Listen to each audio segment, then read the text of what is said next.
Bueno, pues buenas noches a todos, bienvenidos a nuestra primera sesión del 2025 y sesión correspondiente al mes de febrero. Vamos a ver ahora el tema de evaluación audiológica integral en la hipoacusia conductiva y su solución audioprotésica por la ingeniera Marta Salcedo. Gracias a Centro Auditivo Mérida y a Fernando por la invitación aquí al restaurante. ¿Algún comentario, Fer? No, pues agradecido, al contrario, muy agradecido de que nos dieran la invitación y por estar con ustedes. Y bueno, pues arrancamos con el tema, va a ser bastante ágil y seguimos con la cena. Seguimos para... Ok. Listo. Okay, adelante. Dale, gracias. Hoy me vuelvo a presentar con ustedes, soy la ingeniera Marta Salcedo, ingeniera biomédica para poner en contexto, ¿no? Básicamente aquí vamos a hacer una visita rápida hacia lo que es la evaluación audiológica. Como ya saben, pues sabemos que este tipo de evaluaciones son básicamente evaluaciones muy sencillas, rutinarias para medir el nivel de escucha de una persona, ¿no? Acá tenemos varios parámetros a seguir justamente, o principios, mejor dicho, de la evaluación, en donde sabemos que es una evaluación que no genera, vamos a decir, algún efecto contrario a lo que traiga de padecimiento el paciente, que no es agresivo y que es de cierto modo bastante rápido y fácil de realizar. Obviamente existe dentro del protocolo de audición muchos parámetros anteriores antes de concluir justamente en la evaluación integral de todo lo que es la pérdida auditiva. Sabemos que hay un servicio o unas estaciones antes para poder nosotros lograr justamente llegar a esto, ¿no? Desde el tamiz auditivo, desde la parte de evaluación de potenciales hasta todo lo que es umbral auditivo. Tal cual sabemos que este conjunto de pruebas es bastante ágil, rápido y nuestro objetivo tal cual es medir qué grado o afectación y tipo de hipoacusia llega a tener obviamente una persona que tiene problemas auditivos. Entonces, básicamente esta evaluación, como sabemos, se hace mediante un barrido de frecuencias en el que buscar el umbral máximo o el mínimo de escucha justo de nuestra persona, ¿no? Y como sabemos, existen ciertas afectaciones que nos van a ayudar justamente a identificar y clasificar el tipo y el grado de pérdida que tenga mi paciente. Justo también dentro de la evaluación o la interpretación del diagnóstico de las evaluaciones que nosotros hacemos, podemos sacar las conclusiones de afectación justo de nuestro paciente, ¿no? ¿Qué es lo que en algún momento nos puede llegar justamente vamos a decir, hacer el match y cerrar todo el conjunto de pruebas audiológicas? Sabemos que al momento de que nosotros hacemos una prueba integral, debemos obviamente realizar algún tipo de inspección para verificar que nuestro conducto esté libre de cualquier agente o libre de cualquier, vamos a decir, incluso sustancia o, sustancia, algún objeto extraño que pueda estar dentro de nuestro canal auditivo o dentro del canal auditivo de nuestro paciente. La audiometría tal cual se data o se basa justamente, como lo dice el nombre, de realizar una medición de la audición. Vamos a estar que, pues, básicamente la evaluación se realiza mediante dos vías o dos métodos diferentes, que es la vía aérea, que es la más común que nosotros conocemos, o precisamente a la que nos vamos a adentrar hoy, que es la vía ósea o la vía conductiva.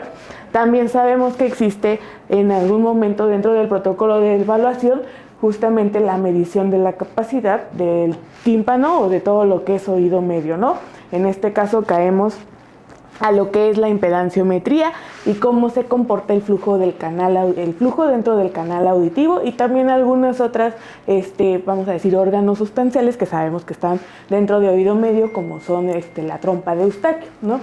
También justamente la prueba del habla, o mejor conocida como la logoaudiometría, en donde medimos la capacidad de entendimiento de las palabras de nuestro paciente, ¿no? Cada una de estas pruebas está diseñada para medir en qué rubro o en qué tramo de nuestro sistema auditivo se encuentra la afectación específicamente, ¿no? Y también qué tipo de información nos llega justamente a nivel central. Entonces, cada una es importante para que podamos analizar cuál es la solución audioprostésica o la solución médica más viable para este tipo de padecimientos. Como les decía, cada una de estas evaluaciones se va a especificar o a concentrar en medir la capacidad de cada uno de los subsistemas que existe dentro del sistema auditivo. Sabemos que la audiometría me va a permitir analizar o justamente identificar todo lo que existe desde mi oído externo hasta lo que es nivel central, como la timpanometría, nada más nos quedamos en oído medio, o incluso un tamiz auditivo en donde nos vamos directamente a oído interno, ¿no? Entonces, todo esto existe dentro de la audiología para poder interpretar y diseñar la solución más avanzada o la solución correcta para la hipoacusia. Entonces, ya adentrándonos un poco en la hipoacusia conductiva, ¿qué vamos a tener? Pues bueno, sabemos que, como lo dice su nombre, estamos teniendo algún tema de conducción. Hay algo dentro de mi canal auditivo, algo que está pues impidiendo, tal cual, impedancia, que el sonido entre como debería de entrar o que llegue con la misma intensidad que nosotros tenemos que pues procesarlo, ¿no? Entonces, esto podemos deberse a muchas afectaciones dentro de oído, tanto interno como medio, y porque pues justamente podemos dividirlas en dos grupos, tanto la pérdida auditiva de oído interno o la pérdida auditiva de oído medio. Ustedes trabajan constantemente con todos los procesos, con todas las afectaciones o patologías que existen dentro de oído medio, ¿no? Básicamente eso también es justo de lo que vamos a hablar un poquito ahorita. Ay, no sé, pone el play.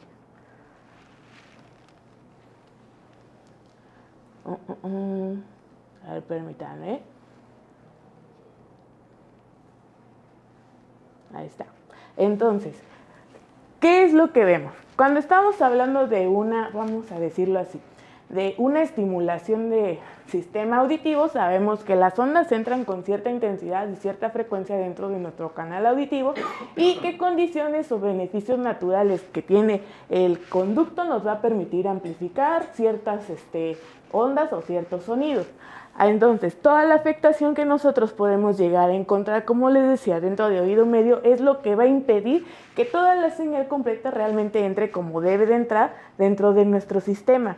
Entonces, ¿qué es lo que pasa? Podemos encontrar desde un tímpano laxo, un tímpano muy rígido, un tímpano perforado o incluso alguna, vamos a decir, solidificación dentro de los huesecillos que justamente hagan ese impedimento. Entonces, toda la señal que entra o que debería de entrar con la intensidad con la que debería detectarse, pues obviamente no estás llegando directamente al cerebro. Entonces, ¿qué es lo que va a ocurrir? Justamente debemos analizar entonces qué es lo que está pasando o qué es lo que justamente está impidiendo que el sonido llegue al nivel central como debe de llegar. Hay, obviamente, pues ciertos criterios físicos muy importantes con los que inmediatamente nos podemos dar cuenta cuál es la causa de la pérdida auditiva en este tipo de condiciones. Por ejemplo, microtia, malformaciones. Sabemos que en ese tipo de pacientes sí o sí vamos a encontrar alguna afectación auditiva. O en el caso, como lo sabemos, la más común, tal vez una acumulación de cerumen o una roca de cerumen que luego llegan a tener los pacientes, ¿no? O básicamente afectaciones más comunes como otitis medio, incluso oídos de nadador, o la exostosis, que sabemos que hay alguna normalidad en nuestros, ¿cómo se llama? Los pequeños crecimientos del canal auditivo, o como les decía, muchas veces también algún objeto, vamos a decirlo, ¿qué puede ser? Como objeto extraño no identificado dentro del canal auditivo, y que ustedes lo ven, ¿no? O sea, es bien común que incluso que ese tipo de objetos llegan a causar más infecciones o más temas o complicaciones de lo que realmente está en la que está basada nuestra pérdida auditiva. También tenemos todos los problemas de oído medio, infecciones de oído, otitis media, tímpano perforado, roto, problemas en la trompa de Eustaquio. Por eso es tan importante la parte de la timpanometría. Justamente los tumores y también toda la parte de la rotura o la osteosclerosis. Sabemos que muchas de estas afectaciones algunas veces pueden ser tratadas y otras no. Y como les decía, generalmente también las congénitas o en algún tipo de malformaciones o afectaciones como es la microtia, la anatresia o situaciones ya más complejas que nosotros podemos vislumbrar a simple vista, ¿no? Y lo que ustedes se dedican básicamente es justamente a ver todo este tipo de afectaciones y tratarla, porque sabemos que existen síntomas muy específicos que a veces podemos también detectar de manera rápida al momento de estar en contacto con una persona que tiene este tipo de pérdida auditiva. Por ejemplo, sabemos que existen problemas para oír o comprender el habla, que muchas veces no se compromete mucho el tema de la, vamos a decir, de la interpretación o de la discriminación del habla, porque lo que se pierde realmente es potencia y no entendimiento. Entonces, también podemos tener otras señales muy visibles como el ruido que está muy apagado o como lo refiere el paciente, todo lo que es la pérdida auditiva unilateral o la capacidad para escuchar mejor, la presión o dolor. Sabemos que todo lo que es oído medio está muy relacionado a toda la parte de presión, aire, porque pues es una caja básicamente llena de eso, de aire, y pues también básicamente sensaciones de oclusiones u olores extraños debido a algún tipo de infección o afectación a nivel interno, ¿no? Entonces, ¿cuál es lo mejor para la pérdida auditiva contra la pérdida neurosensorial? Como les decía, obviamente cada una de las pérdidas que nosotros analizamos tiene que ver mucho en la región en donde se concentra el problema, ¿no? No es lo mismo cuando yo quiero tratar una pérdida neurosensorial a lo que yo quiero tratar con una pérdida conductiva. Al final sabemos que en una pérdida neurosensorial todo está basado o básicamente el problema en lo que es la discriminación o el entendimiento. Entonces, no va a ser el mismo tipo de solución auditiva que yo voy a ofrecer para un tipo de pérdida neurosensorial o para un tipo de pérdida conductiva, porque cuando tengo una pérdida conductiva, lo único que busco es tener más potencia, justamente para eliminar ese dejo o ese rastro o brecha de lo que me está impidiendo hacer que el sonido justamente llegue como debe de llegar a nivel central. Entonces, existe, como les sabíamos, pues diferentes soluciones e incluso dentro de la pérdida auditiva neurosensorial sabemos que puede ser incluso progresiva más no reversible. Sin embargo, lo que sabemos de la conductiva es que en muchas ocasiones, sí puede llegar a tener soluciones incluso con antibiótico o medicina para poder revertirla, ¿no? El tratamiento tal cual es a veces muy sencillo. En una acumulación de cerumen sabemos que la limpieza de oído es primordial, ¿no? En la infección algún tipo de tratamiento o antibiótico. En todo lo que es tumores incluso vamos hasta una cirugía y pues obviamente, como les decía, al tratamiento del día de hoy existen ciertas soluciones o tipos de audífonos que nos pueden brindar justamente esas características de potencia para poder cubrir la necesidad de la pérdida auditiva de mi paciente. Entonces, estos dispositivos sabemos que utilizan la otra vía de conducción, que es la conducción ósea, ¿vale? Y vamos a basarnos en el principio más básico de la conducción. Sabemos que nuestro cráneo es un todo, ¿no? Y vibra como un todo como tal. Entonces es capaz de hacer la transmisión de un oído a otro. Por eso cuando nosotros, vamos a decir, estimulamos de una región nuestro cráneo o nuestro sistema auditivo o la capacidad de escucha, vamos a lateralizar y por lo mismo vamos a tener una sensación de doble escucha. ¿Por qué? Porque mi cráneo es un medio conductor, el hueso es conductor, entonces va a ir propagando el sonido de un lado a otro.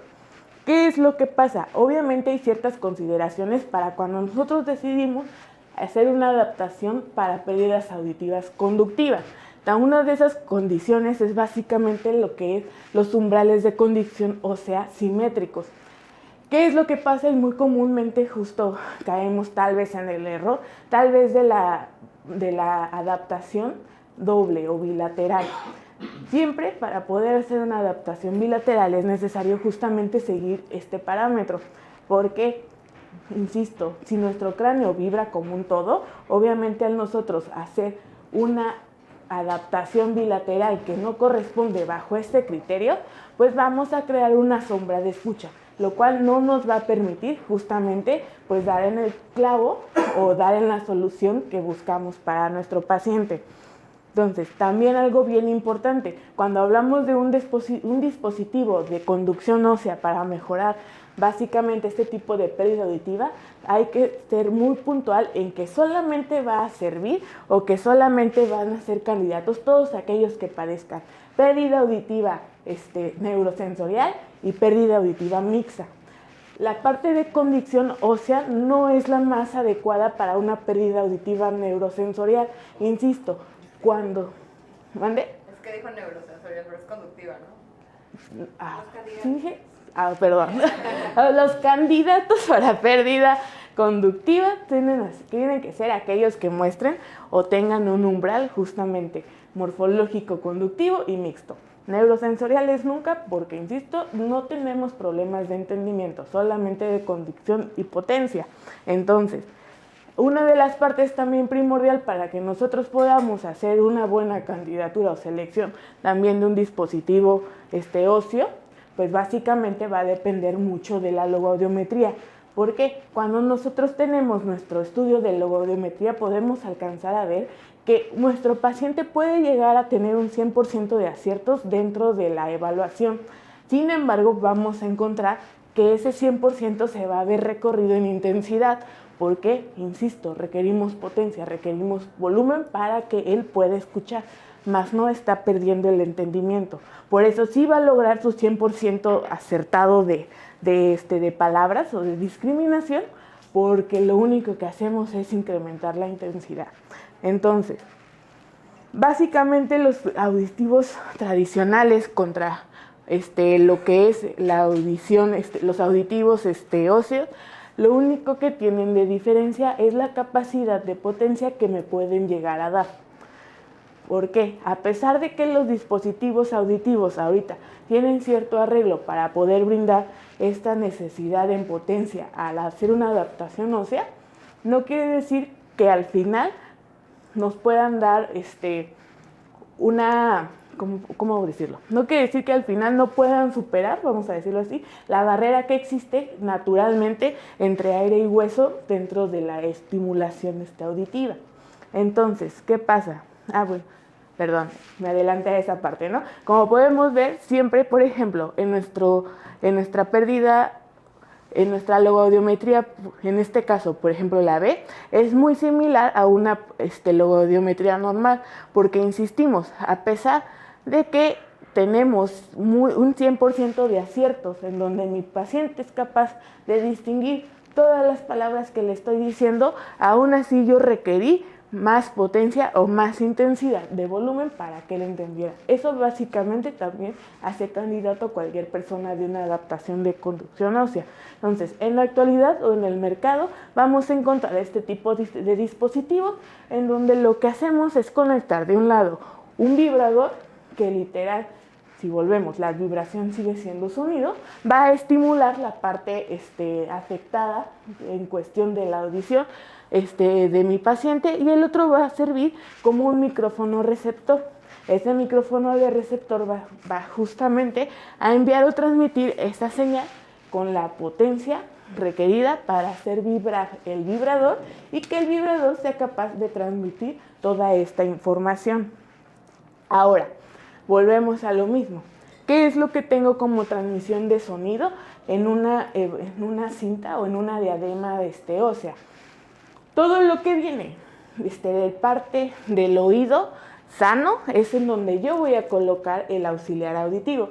Igual, insisto, trabaja como transmisor, como micrófono receptor. El vibrador lo voy a poner del lado donde tengo la afectación o la micropia. ¿Y qué va a pasar? Pues básicamente los micrófonos del oído sano son los que siempre van a mandar la señal al vibrador y por lo tanto el vibrador va a responder a todos los sonidos del oído sano. Aquí podemos caer tal vez en vamos a decir como en un debate, ¿no? Porque al final, si estamos hablando de que estamos estimulando por medio del vibrador al oído malo, con la sensación o percepción del oído bueno, pues tal vez caigamos ahí en confrontaciones, porque no sería como básicamente lo ideal, ¿no?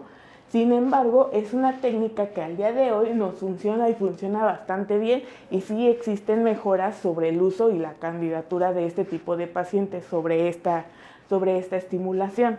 Sin embargo, hay que tener muy en cuenta, e insisto mucho, en que para que un sistema de este tipo funcione, necesariamente tenemos que usar una fórmula de adaptación que me entregue la potencia suficiente para vencer ese gap entre hueso y aire que existe en la transmisión.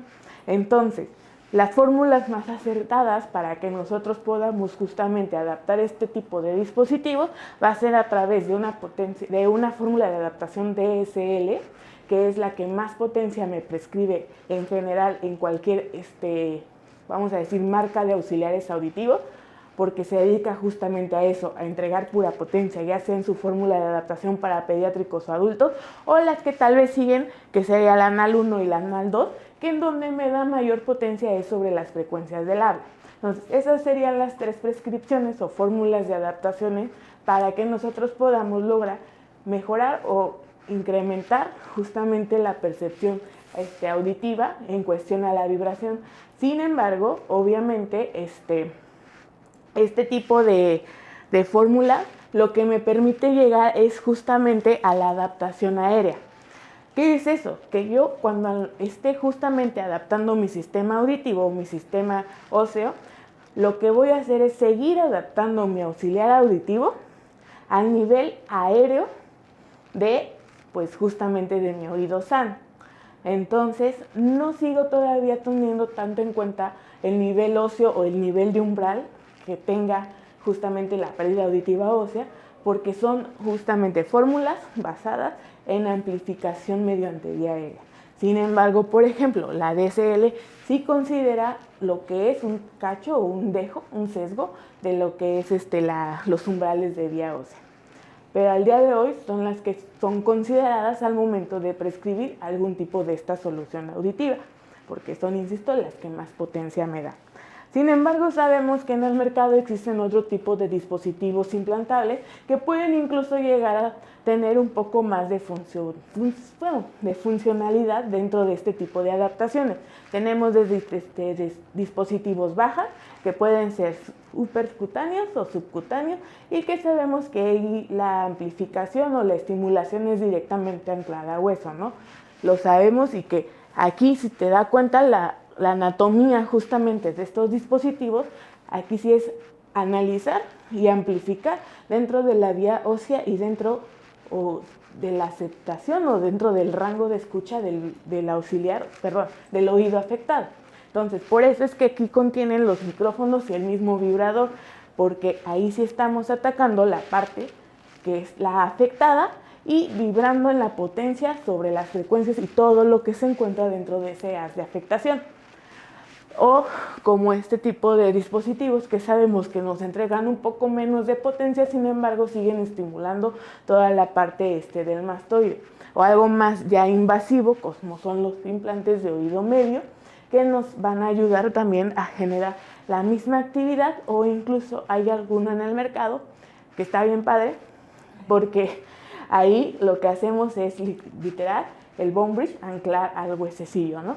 Entonces, este tipo de dispositivos son los que hoy en día están teniendo ya más relación en el mercado y que nos ayudan a cubrir justamente esta parte de la adaptación auditiva. Sin embargo, sabemos que un aparato de cuesta muchísimo más, y más si es implantable, que un dispositivo que está al alcance como es una diadema ósea, ¿no? Yo me acuerdo en su momento, cuando llegué a vender estos dispositivos, que por ejemplo el Adhere, lo más barato que lo encontramos a precio público podría ser hasta de 60, ¿no? O un dispositivo Ponto, que yo la verdad lo llegaba a vender hasta 90, 80 mil pesos, ¿no? Entonces ya se sale mucho del rango tal vez de mercado de bastante de la población, sí, en general.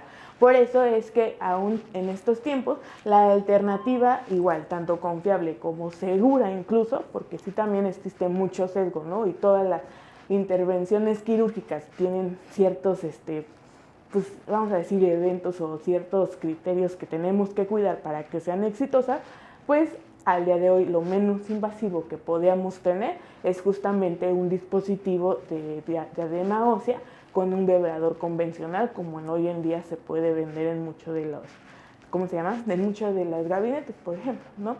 Entonces, no es una mala, vamos a decir, una mala idea, un mal producto o un mal dispositivo para poder atacar este tipo de de afectaciones, porque al final cumple el objetivo, dar la suficiente potencia para que podamos enfrentar o podamos sobrellevar o subsanar la pérdida auditiva como lo tiene el paciente, ¿no?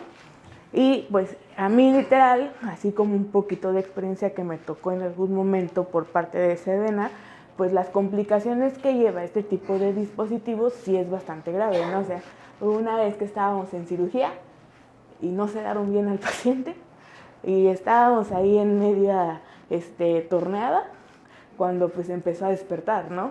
O sea, una cosa así bárbara. Entonces, todo ese tipo de problemas siguen pues existiendo, ¿no?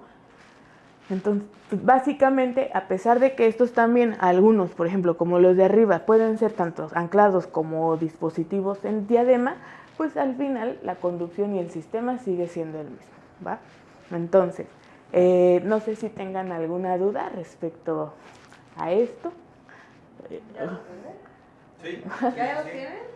De hecho, ya tenemos mucho tiempo comercializando todo lo que es vía ósea. Al final, creo que lo que nos ha faltado es sobre todo la difusión. Justamente por eso la reunión de hoy, porque hay mucho dispositivo que nos permite atender el problema de la hipoacusia conductiva de una manera no tan invasiva e inclusive no tan costosa, ¿sí? Y bueno, pues como lo ha explicado Marta, ¿no? Al final hay muchos detalles que no pueden ser atendidos vía aérea, aunque esté el conducto y todo, ustedes lo saben perfectamente, y la alternativa ósea le da una sensación al usuario de mucho más claridad, que eso es lo importante.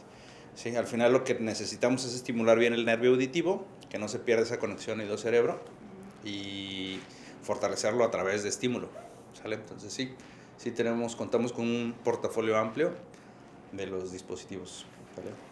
Y al final, por ejemplo, existen ciertos dispositivos que se quedan tal vez cortos y por eso es tan específico elegir un dispositivo, por ejemplo, en este caso, aéreo, que tenga la suficiente capacidad y potencia de entregar. En este caso, por ejemplo, muchos de los resultados de la fabricación, vamos a decirlo, de las diademas, es mediante puro dispositivo BTE y SuperPower.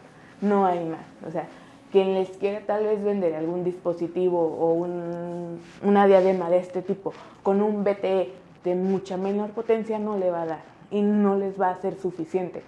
Recordemos, toda la conducción ósea requiere potencia y los únicos dispositivos son SP, BTE o UP, no hay más, ¿va? Entonces eso también hay que tenerlo muy en cuenta, perdón. Acabamos de platicar algo, ¿verdad? Ahí en el consultorio acerca de eso. Sí. Digo, a mí me da mucho curiosidad porque la diadema obviamente es muy apta para el menor en su desarrollo, pero como te comentaba la otra vez, es muy interesante ver hasta qué potencia se puede llegar Sí. con otro tipo de dispositivo como las gafas, que son un poquito más tolerables ya para el adolescente, para el adulto, y hasta dónde hay eso. Y me da también un poquito de curiosidad el hecho de que fuera del paciente que tiene una microtia con otro tipo de problemas, si nosotros ponemos el micrófono en el lado sano, estamos perdiendo el sonido que viene del otro lado, y estamos perdiendo la oportunidad también de captar los 360 grados. Es nada más una observación, pero pues... Bueno, le decía que caíamos en un debate, ¿no? En que justamente en esa parte, pero pues tenemos que aprender o compensar, ¿no? O sea, al final ese es un tipo de dispositivos e instrumentos más accesibles en cuestión a costo, ¿no? Y por eso resulta viable al final de cuentas este tipo de estimulación. Y en respecto a las gafas, por ejemplo, ¿por qué también en cierto momento este tipo de dispositivos puede ser mejor? Insistimos, ya sea blando o duro.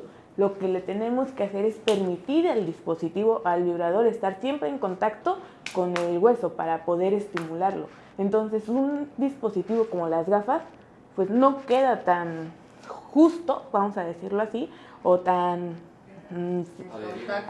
como tan en contacto cómo lo podía hacer esto. Entonces, si no está tan en contacto con hueso, insisto, la potencia disminuye, la conexión ya no es la misma, o la distribución o difusión de información no es la misma.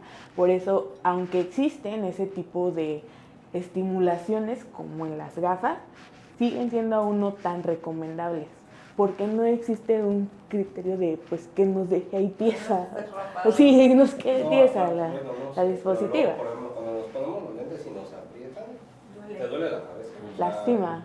Sí. Sí, la realidad es que el paciente enfrente eso. Sí es normal, se tiene que adaptar a que no es cómodo. Sí, el dispositivo no es cómodo, inclusive sobre todo con los bebés, trabajamos mucho con las banditas. La banda pues trata de suavizar el tema de una diadema y lo invasivo que suele ser.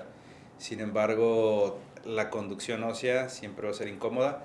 Los dispositivos, para contestar la pregunta, yo creo que está sobre los 45 decibeles de ganancia lo que nos está dando la patita de los lentes, ¿no? Sobre todo que es binaural. Presumen un poquito más de ganancia, pero la real es que son 40 decibeles, lo que puede uno recuperar, ¿sí? Entonces también hay que evaluar al candidato, o sea, no todos los dispositivos óseos son ideales. No, la diadema tiene mucho más potencia, alcanzamos fácil, una diadema de ese tipo, fácil podemos recuperar unos 70 decibeles, ¿sí? Con un ultra power. ¿Se puede aplicar con hipoacusias conductivas de que 60, 70? Con un PTA, no hombre, hasta 80. ¿Hasta 80? Sí, puedes poner un PTA hasta 80. Sí. Entonces hay que ponerle un monito de Mickey Mouse o de Mimi. Sí, para disimularle. Sí. ¿Y si es bilateral conductiva, igual con un solo vibrador se transmite a los dos? Sí, pero la realidad es de que la experiencia que tiene el usuario siempre binaural es mucho mayor. ¿Sí? Le da una estereofonía mucho mejor. Sobre todo es muy útil en lugares públicos. ¿Sí? El lugar de restaurante y este ambiente que la realidad es que es todos lados es ruidoso, necesita que tenga este estímulo bilateral. ¿Sí? ¿Y puede ser con esa misma? Sí, Se se ponen dos. Doble. De Sí, los dos lados. se pone doble. Trae los auxiliares tal cual y los vibradores atrásito. Sí, es más como engorroso, pero existe. Y bueno, nuestro trabajo ha sido el justamente traer productos como el que es una gomita, por no ahorita no decir marcas, pero al final traer producto como mucho más estético, ¿no? Que nos permita solamente adherir lo que es el oscilador y recuperar dentro de estos gaps, recuperar de una manera muy cómoda para el usuario su audición.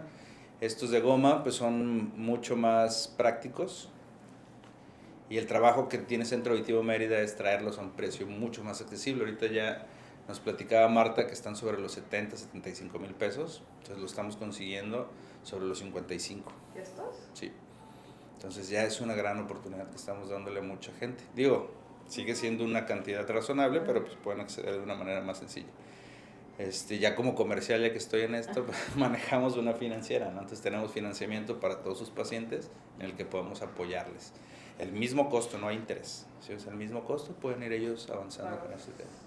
¿Cuántos pagos es lo Son más? 12 meses. No, 12 meses. hay gente que paga 5 años, pero ahí sí entra interés. Pero a 12 meses es el costo del aparato sin interés.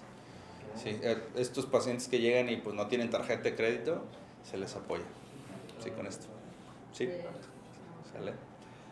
Continuamos, Súper. Marta. ¿Qué más? Pues, bien, o sea, y de mi parte, pues básicamente eso es todo, ¿no? O sea, y hablando, tal vez incluso aportando todavía más de la experiencia, a mí me ha tocado, muchas veces me tocó, que obviamente todo este paquete de implantación en baja o ósea era subsidiado, ¿no? Entonces, para una persona básicamente es un costo muy elevado y tiene que recurrir a instituciones gubernamentales y en dado caso ver si lo aceptan o es apto a que pueda ser justamente implantado, ¿no? Entonces, y también es muy poca, vamos a decir, las instituciones médicas que realmente realizan este tipo de operaciones. Y yo les hablo porque yo participaba en 3 nada más, ¿no? En el general, en Sedena y en el INP, ¿no? O sea, y párenle de contar. Muy difícil incluso que ese tipo de dispositivos sean subsidiados incluso por alguna Secretaría de Salud, solamente en ciertos estados, me tocó en Morelia, por ejemplo, pero de ahí en fuera, es casi inaccesible, ¿no? El GEA también trabaja más, pero más hacia lo que es ¿mande? Uh-huh, tal cual. Sí, pero son muy pocos. O sea, real, estamos hablando de 4 o 5 implantes al año, ¿no? Que era lo que a mí me llegan a comprar. El INP, el que sí todavía tenía incluso más subsidio, llegaba a hacer hasta 50 implantaciones en una jornada auditiva, ¿no? Pero era el que más le daba, ¿no? Entonces, al momento de que se crea este tipo de solución, incluso hay mucha gente que se ha quedado más conforme o apta, y tal vez incluso si quieran decirlo, está como por costumbre, con este tipo de adaptación. Y me ha tocado ver también chavas como de 14 años, así, que se sienten incluso, vamos a decir, como seguras o cómodas a pesar de traer en una adaptación bilateral de este tipo, ¿no? ¿Por qué? Porque sí valoran bastante el poder seguir escuchando a no escuchar nada, más porque real sí pierden bastante, ¿no? Y justo me tocó una pacientita de 14 años que tenía eso, una doble adaptación ósea, en donde si se quitaba los vibradores ya no escuchaba nada. Y ella traía sistema de esto y era feliz, ¿no? Y a pesar de que, pues, tenía toda la intención y tenía todo el protocolo de estudio apto para implantar, la rechazan. Y hasta el día de hoy ella sigue siendo feliz con eso, ¿no? Entonces, es una buena opción justamente porque es accesible y abarca todo el mercado, ¿no? Entonces, si ustedes llegan a encontrar eso, yo les diría, pues obviamente el paciente merece la oportunidad incluso de escuchar, ¿no? Y de no irnos tal vez por un dispositivo muchísimo más caro o costoso y que requiere de otro tipo de intervención, porque no les voy a mentir, sabemos que cuando un dispositivo de este tipo se daña, pues ya al menos, si le hablo por ciertas marcas que están muy presentes aquí en el mercado, no hay laboratorio certificado ni un laboratorio que me haga cambio o reemplazo. Estos dispositivos completos, como los enseñé al final, hablando de los primeros de arriba, son placas únicas. Entonces lo que te van a hacer es reemplazar todo el equipo. Yo lo hacía, me llegaba algo en garantía, mandaba todo completo y me regresaban un equipo totalmente nuevo. En cuestión, por ejemplo, de los implantables, peor tantito, si sube algún tipo de, exacto, y sí ha pasado, ¿no? Algún tipo de golpe, literal, ¿no? O sea, literal, y me pasó, y tengo muchas anécdotas, ¿no? Y le cuento así, una chava igual de 30 y tantos años, que ella también fue implantada con un bone bridge, y literal, saliendo, iba a entrar a un taxi, a un Uber, no midió la distancia y se pegó. Ella me dijo, hola, amor, ¿cómo estás? Fíjate que me pegué, me duele un poco, pero ya no escucho. Le dije, pues, fíjate, ya no estaba ahí, ¿no? Ya no estaba en la empresa. Le dije, no, pues ve para que te hagan una prueba, pues igual y los micrófonos, del dispositivo externo, yo pensé, ¿no? O sea, del dispositivo externo ya no está funcionando algo. Y pues no, ya de repente me avisan y dice, es que trae una bola literal acá enorme, o sea, está súper inflamada, obviamente ya el dispositivo interno ya no le sirve. Ella se implantó en Sedena, se casó, perdió todo lo que es pues el beneficio que le da Sedena o la cobertura de salud que le da Sedena, entonces ya no tiene otra opción. O sea, ya no tenía otra opción para pues, pagar o subsidiar otra cirugía, porque literal tenía que reemplazarse el dispositivo interno. Entonces no hay manera.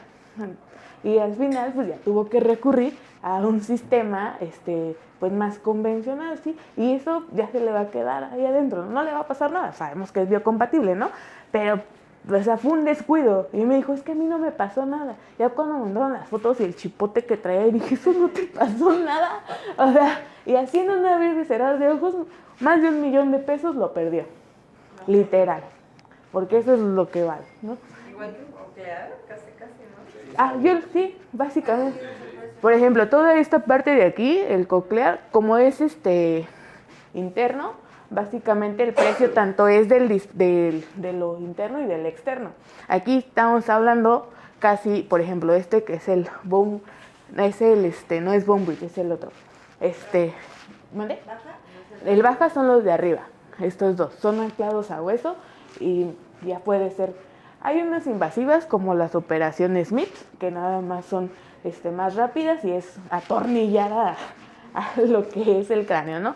Pero estas que sí ya son más externas, yo sí las llegué a cotizar hasta 1.200.000, literal, ¿no? Entonces sí es muchísimo el costo. Y las de arriba sí eran superficiales o, vamos a decir, extracutáneas, nada más me iba como a los 150 más o menos.